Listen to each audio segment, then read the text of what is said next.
This episode is brought to you by Meow Wolf. Listen, there's never been a better time-space dimension to be a grown-up. Enter the Adultiverse at Meow Wolf Denver every first and third Wednesday of each month and explore the mysteries of the convergence at the speed of adults. Time flies as you drift through the rifts and enjoy unique activities with drink in hand. The Adultiverse version of Meow Wolf is only for the grownly, must be 21 or older. Visit meowwolf.com for tickets and more information. That's meowwolf.com.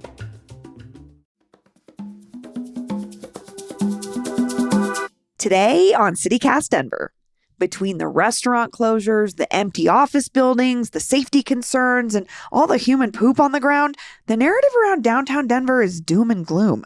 So what could the city do to turn things around? We've got some ideas. Today is Thursday, February 29th. I'm Bree Davies, and here's what Denver's talking about.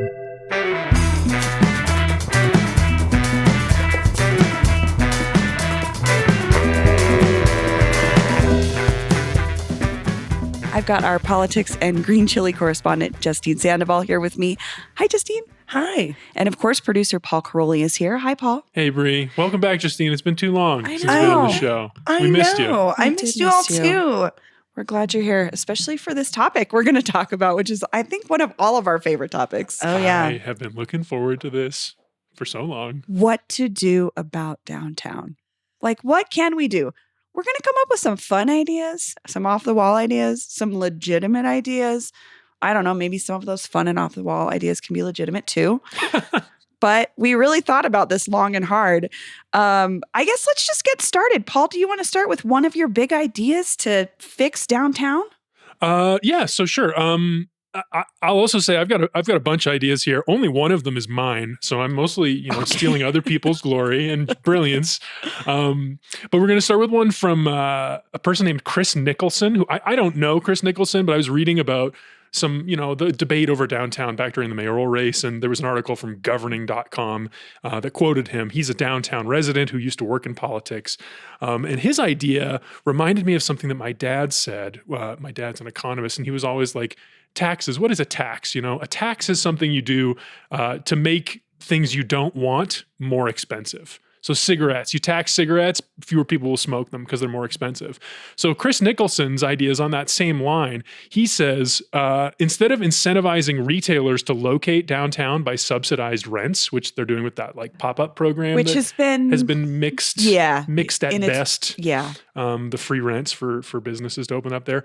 Chris's idea is to impose a vacancy tax on empty space. I have heard this before in other downtowns, actually. I don't. Oh, yeah? Yeah, I don't know how many places have implemented it, but it definitely is that exact thought is how do we not punish the right people, but at least like punishing, incentivizing, those are two different things that are trying to sort of do the same thing, right? Yeah, basically. I mean, it would be like a nudge to landlords to fill empty retail spaces a little bit more frequently.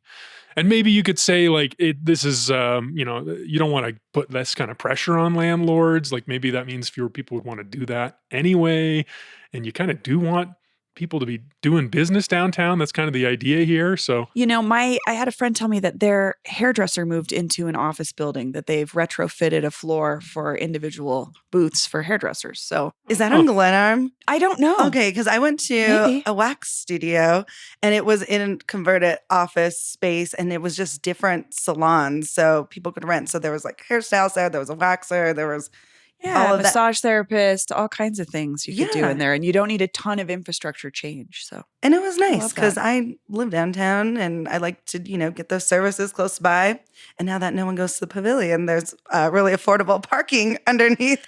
So that is a good lot. Yes. That's a well-run, it is well-managed lot. Well lit. It doesn't feel super shady at night. No. You know what? Okay, this is going to go into mine a little bit because I want to utilize the pavilions. Okay, yeah, bring it on. So old Denverites complain about things they miss about old Denver. What if we created an immersive or interactive or VR old Denver experience? Inside one of those empty places in the pavilions, which is 3 stories, they did like a dinosaur one in there. They already used that space, like the old Gap for an immersive stuff. Rest in peace, yes. I know. Many Great fallen Gap. comrades used to work there. But yeah, like that so is like the exact immersive space. old Denver. Like we're talking. I'm not gonna. What would be So important I'm to you? thinking What would you want like to see there? downtown. I'm thinking downtown experiences. So like you could recreate shopping at the Median F and walk through the hyperbolic paraboloid. Maybe go to the skating rink.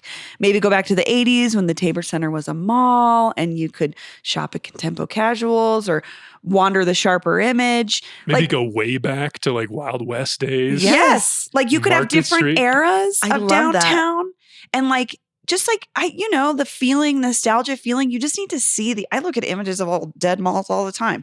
You just see that if you could walk through that thing, Yeah. I would pay money for that. And you get a good parking garage. Denverites, if it's got good parking, they'll show up. Yes. Oh my, I love that. It ties into, no, that is true. I did an event a few weeks ago and I did not pick a place without a parking lot. And I swear it doubled my attendance. People are like, It's is there a important. parking lot? No, that ties into like what I've been saying about revitalizing Denver is embracing the new things. But like a lot of these developments that have happened in the last few years, they miss the mark on like diversity and history of Denver. They don't really embrace that. So bringing things that show Denver's history, that Yeah, it could be educational. Yeah. It could maybe just give you a sense of what was if you didn't live here. Like you said, Paul, Wild West times. Let's Mhm. see what Market Street looked Heck yeah. like. Let's see what Larimer looked like. And Or like the oil boom. You Yeah, can go in yeah. there with a nice, like, one of those old-fashioned suits and pretend to be an office drone. What was it, like Dynasty? Get a martini I know, lunch. right? Yeah, Oh my God. Dynasty. Oil boom. just have piles of cocaine everywhere. It'd be great. No. Denver in the 80s. Another nice part of this is every time like a beloved business goes under, they could have a still- ceremony where they're inducted to the old Denver, I don't know, afterlife graveyard Yeah. thing. It's like the guy that did the recreation of the Cinderella City Mall. Online, he created That's like a walkthrough rendering. That's a good awesome. idea, Paul. Then you could be like, okay, I can go to Racine's one more time. Be like a celebration. Yes. I may not be able to taste the nutty cheese salad, but I could see it. Oh, I love it. Racine. Justine, what have you got? So, one thing that I have that has been one thing I've advocated for a very, very long time is public restrooms. Oh my God. This feels like an easy fix. This is on my list as well. Why does it It's matter? the number one thing. I mean, first of all, using the restroom is a human thing that Everyone does. everyone has to do. And when you hear about like the cleanliness of the city and sanitation, one of like the big complaints is always like people are using the bathroom on the ground. And in our city, it seems like we have more public places for our dogs to relieve themselves than we do for people to relieve themselves. So that is a problem to me. And if you don't want poop on the ground, you got to have a place to put it. So public restrooms, I think, are just a very base level solution.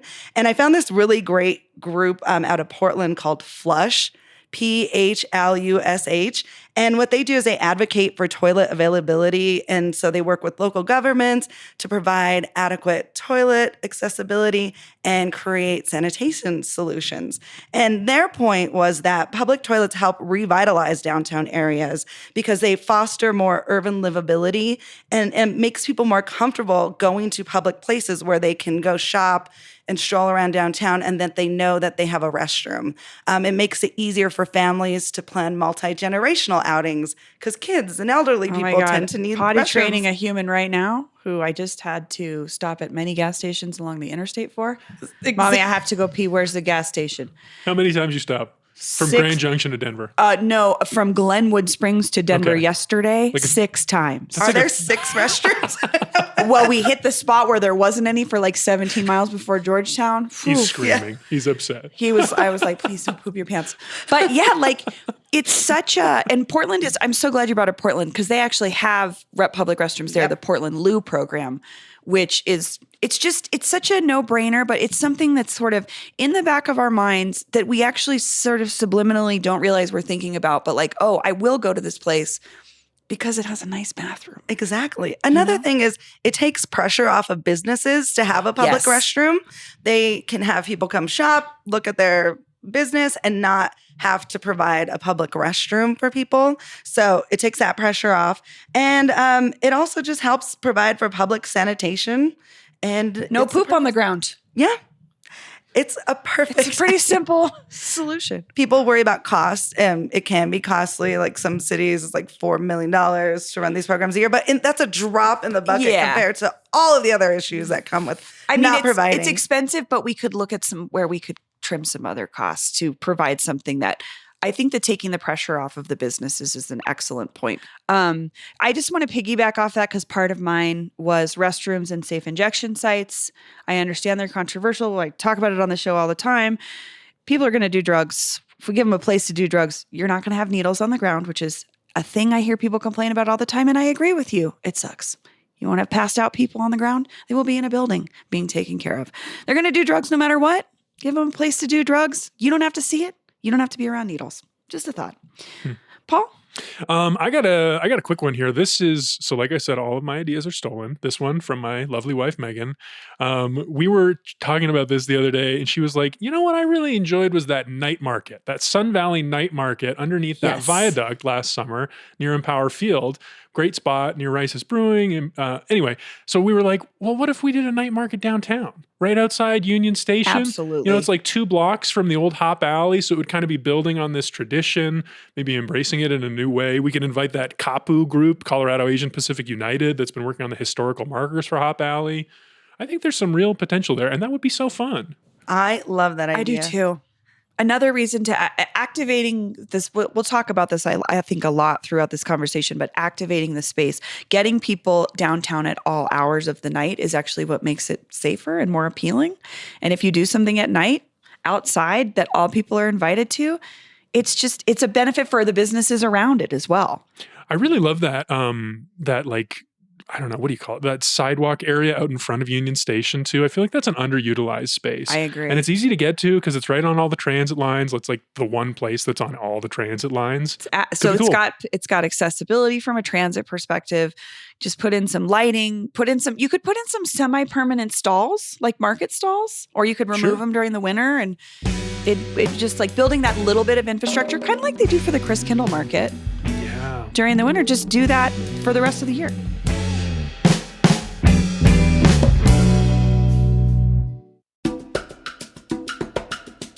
This episode is brought to you by Denver Health. Because Denver Health is here for the good days, the bad days, and the everydays. On good days, Denver Health offers general primary care and routine checkups. On bad days, they are among the top trauma centers in the nation with a 98% survival rate. And every day, Denver Health is here when you need them most. They have 4 convenient urgent care locations, including a virtual urgent care option, and more than 150 specialty healthcare services. Call 720-928-2127 or visit denverhealth.org if you're interested in making an appointment at Denver Health.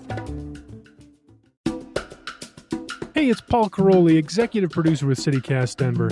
You remember that time when I went to that retirement community to interview that mayoral candidate no one else was taking seriously, Renata Behrens? That was such a fun day for me, and I'm so glad that I got to bring her story and her actual ideas for the mayor's office to a much, much bigger audience than she'd had. And you know what? If it wasn't for CityCast Denver, I'm not sure any of us would have ever gotten to know Renata Behrens. So become a member of CityCast Denver today and make sure we can keep doing that kind of thing for a long, long time to come. You also get to enjoy special perks like ad-free listening, event invites, and members-only updates. Just go to membership.citycast.fm. Thanks.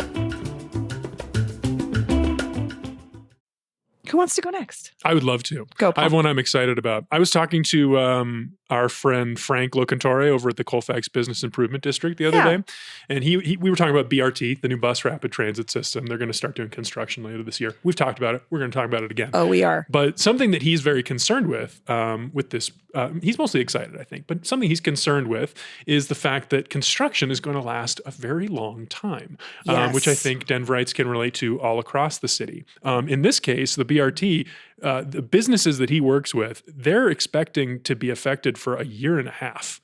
That's a long time for a business to deal with. And so what Frank thinks is it's a lot cheaper to keep an old business than to attract a new one. So what can we do to support these businesses that are being affected by construction? Because they're not going to be as attractive. People aren't going to be going as much. His thought is to steal former Mayor Federico Peña's, actually, there's some... I shouldn't say Frank's idea. There's some, it's the Colfax bid. They've been talking about this for a while. I don't want to give it to any one individual. But anyway, his idea is to take former Mayor Federico Peña's public art funding program, the like 1% for public art on any capital improvement project has to have 1% of its budget dedicated to art in the space. He wants to do that same thing, but for businesses affected by construction. Just another 1% tax on capital projects would then support these businesses and keep them around. So maybe like help them pay their rent or whatever while they're just not that busy, but still able to retain the space that they're in. Not have it's to still a shut business down. that works. It's just there happens to be construction there. Yeah. So it's not working temporarily. I love that idea too because, just thinking about BRT, I think that's the biggest concern for people is the loss of business access for a little bit. I mean, look at the 16th Street Mall. I was going to say, now. How many businesses down there are suffering because of this construction happening? It's an aesthetic. It just sucks to walk. It's unpleasant. We walk There's so around much it as space. pedestrians, and it's really, really hard. Yeah. I mean, living downtown in this area, I feel like I'm just constantly living through construction. Like the 16th Street Mall developments impacted me because I drive across 16th to get to my grocery store. So now like every other week there's a new closure. So I have to like reroute. But I think sometimes, construction companies don't always take the extra care to create a space that makes the business accessible. So that helps incentivize them to do a better job too, I think, at making sure that they're not blocking businesses or sidewalks or. I love that. My thought is another one looking at another city's idea for allowing more buskers. So we do have buskers to a certain extent along the mall and kind of throughout downtown. There was like a kerfuffle at the DCPA a couple years ago with the Brothers of Brass and not wanting them down there, and they resolved it. But in Seattle, in the Pike Place Market, they have a busker system, and you apply for a permit. It's $30 a year, so it's not a tremendous amount, or you can get a one-day pass. And what it does is it basically spreads out the buskers throughout different parts of it to make sure nothing's crowded or there's nothing that's too loud. It kind of is an organized system for the buskers to utilize that also probably keeps the businesses happy. I'm sure that's nice for the buskers too, because they probably know the places that get the most foot traffic or the places that have the best acoustics. So it's like kind of spread out so you aren't necessarily next to somebody, and it's a nicer experience for the pedestrians, a nicer experience for the musicians themselves and the businesses. So that already exists. Doesn't seem super hard to implement. I think it could be something. Have there been less buskers downtown recently? I don't know that I can't remember seeing one. I mean, I think in doing a permitting system forever. I know. Paul. Okay. Here's my favorite idea. This one's out there. So Denver's got two very cool big blue animals. We got Blucifer out by the airport. Some people call it Mustang. Then we got the big blue bear, whose formal name I forget. And they're both very cool, in my opinion. My idea, let's get another one. Another one, a third big blue animal. I think, this is just my preference, a giant, like sort of badass dragon, flaming red eyes, optional. I would perch it on top of Union Station. I think this would be an instant landmark and make Denver a tourist destination for millions. The Denver Dragon. It's kind of like a dinosaur, so I like it. Yes. Thank you, Justine. It is like a dinosaur. Paul, I'm only going to say the location you've chosen feels a little precarious, knowing how we know they manage that. Fair. So I can't see them being like, yes, please put a large blue dragon that people are just going to come stand under our building and take pictures of all day. When they have a $15 drink at the Copper, whatever. Yeah. Hey, maybe two. Hey, why not? We're revitalizing downtown here. I would see it more at the pavilions just because it's kind of got that tacky vibe already, which I like. You can put it on the pavilions. But like there's space to put it in there, maybe flying or. Oh, I like that. I was thinking maybe the top of the cash register building too would be fun. Just like some public art way up in the sky. That would be great. Wouldn't that be cool? It's kind of like that pencil that someone has painted. I love that pencil. They're in the middle of the city somewhere. It's on 15th Street. It's like on 15th and Champa. Yeah, it's on top of a building, and it's like a large sort of chimney that or you something. walk up to, I think, to get to the roof, and they paint it to look like a pencil. Yeah. I always take pictures of it when I'm sitting. That's the kind of stuff I love. I'm all about more public art. Something that's got a little bit more pizzazz. I hear what you're saying, Paul. Hell yeah. Because Big Blue Bear, It's cool. Yeah, it's but nice. It is, but it's big. It's a statement piece. Same with Blucifer, a statement piece. We need another statement piece in the blue creature Bigger, category. even more badass. Okay. Blue dragon. I like it. Justine. Let's see. I just went into urban planning mode. I have just so many things here. I feel like actually the three of us they should just put us to work on. I mean, this. We're going to need a big budget. A lot of these ideas are pretty expensive. It's true. To be fair, I think that's the downside for all of these, unfortunately, is it's very expensive to do this. Yes. Exactly. We're dreaming, but we could create a great city if we budgeted correctly. That's what I think. So I called up my friend John Desmond, who's the former executive vice president of the DDP, of the Downtown Denver Partnership. So he worked there for 19 years, and he had a lot of thoughts about Which 19? downtown. 80s, 90s? No, early 2000s. Okay. I think he started there in 2000. But he had this great idea that seems it's simple, but it's just, okay, get rid of one-ways. The downtown is full of one-way streets. And I was like, why would you want to get rid of one-ways? And he was like, well, if you're driving, you miss your turn, you have to drive like 6 blocks to get back to where you needed to go. So there's a ton of traffic that doesn't need to be there because people are constantly missing their turns. And it's just like, it's creating more reasons to drive. Huh. Also, one-way streets are not pedestrian friendly. Traffic tends to slow down in those smaller areas when traffic is 2 ways. Because you think about how people use Josephine and York or Corona and what is it? Oh my God. Downing.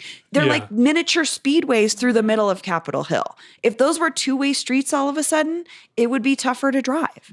So it's a little bit of an infrastructure change, but I don't know. It just seemed like a no-duh idea, but also hard for us to comprehend as people. I use those streets all the time. Yeah, they did this in my neighborhood, which is like Cole area, 5 Points Curtis Park. They switched a lot of the traditional one-way streets that would go, like, I think was Arapahoe one way. Like the streets are one way. I can't remember anymore. Time has changed. Yeah.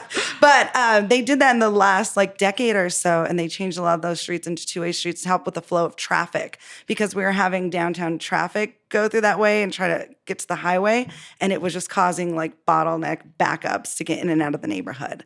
So that's interesting. And I know that was the theory behind it, to help the traffic flow through the neighborhood better. Because traffic flow, I feel like, is one of those complex things where you want traffic to flow, but if it's too easy to flow, then it's too easy to drive, right? And that's sort of the argument, is like making it less attractive to drive while also making more options for biking, walking, and bus. Yeah, I like that one because it's cheap. Doesn't seem super expensive. That's a provocative idea. What does changing one way to 2-way or vice versa do to the flow? Yeah. Curious. What else has Desmond got? He says that downtown has this problem where things are clustered together. Like Coors Field is a section, DCPA is a section, the museums around like the Art Museum and the Clifford Still and it's all like clustered in one area. And that doesn't necessarily, he said, it's not bad, but it can be isolating. There need to be multi-uses in the space. So his best example is the DCPA is like hopping for 2 hours before a show and after a show. And then the rest of the time it's dead. So activating those spaces with other businesses and things help create the thing that you need to make a city work, which is people out in the street eyes on the street, activating the street more hours a day. So I think the DCPA That's was interesting insight. Yeah. And I think the DCPA is a great example too, because we were talking about, he's like, what is like the main thing that you see when you walk into the DCPA's like the hall, the tunnel-y area is like a parking garage. Its biggest... It's like whole half the building. Its is biggest parking. structure is a parking garage. Nobody wants to look at that. Another great garage, though. Is it? I think it's psychotic. I can't handle it. I try at all costs to never park in there. Same. I always park on... like on the street. I'm going to give away my secret. I know. I was like, don't give away those secret parking spots. That's my way to revitalize downtown. Get your secret spots out of you, too. But just like adding more things to those areas so they're not concentrated for one use. You brought up Coors Field. I didn't even write this one down, but a way to revitalize the downtown might be to convince the Montforts to sell the Rockies. That's so they're a better brilliant team. idea. Tell me why. Tell me more. Better team, more people in the stands. But they More don't have a excitement problem around game getting day. people in the stands, right? We could get more You people. could always have more. And we can attract tourists who are going to come and see a more competitive game with their team in the Rockies. How about playoff games? Haven't seen one of those in a Oh, while. yeah. Yeah, that would really help revitalize downtown. Yeah, more days with Rockies games. I want this for us, but I don't feel like the Monforts care. No. They're I doing need to know exactly what what the they want to selling do. point was for them. And then one more thing you brought up, which you talked about a little bit too, Justine, was just like green space, changing some of these areas into green space. Brad Siegel talked about this when we talked about conversion of buildings downtown. He was like, also, some of those buildings don't need to be there, and we knock them down and put a park there instead. And I think this is a pretty uniform idea throughout planning, but John was just saying there's some great examples of that where it's pocket parks, it's different things, that seating areas, restrooms, these things that make it amenable to humans to be around it, not just I'm driving to this place to pick up my dry cleaning or whatever and I'm leaving. Like, you need to have reasons to be around, and the space itself, the atmosphere, and it has to feel comfortable. He said to me, people feel downtown. Planners see downtown and look at these projects and the grid and how it works. People walk into a downtown or an area and they feel it. How do you make it feel better? Have you all seen the plans for Skyline Park?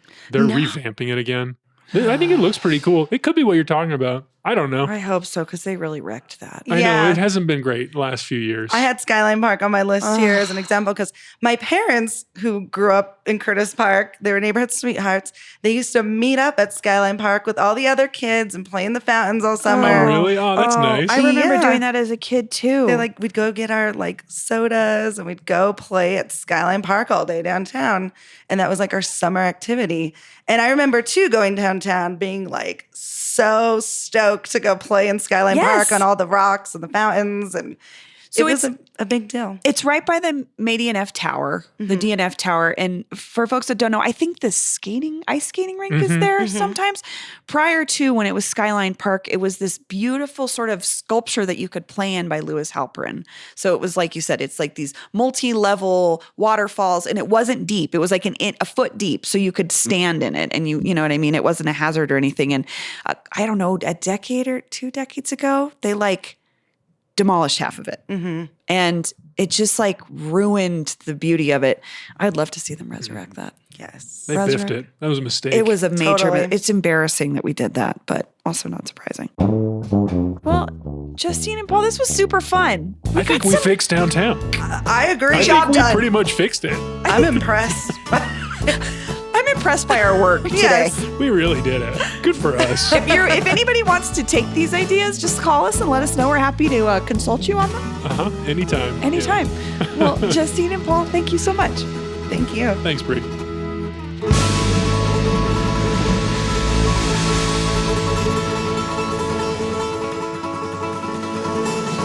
Oh, and a quick correction. After we recorded this, I double checked, and the designer behind Skyline Park is actually Lawrence Halperin, not Louis Halperin. My bad.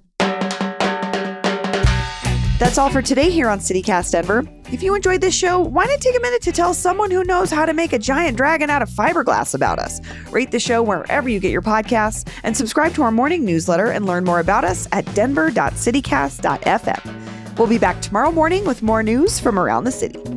See ya.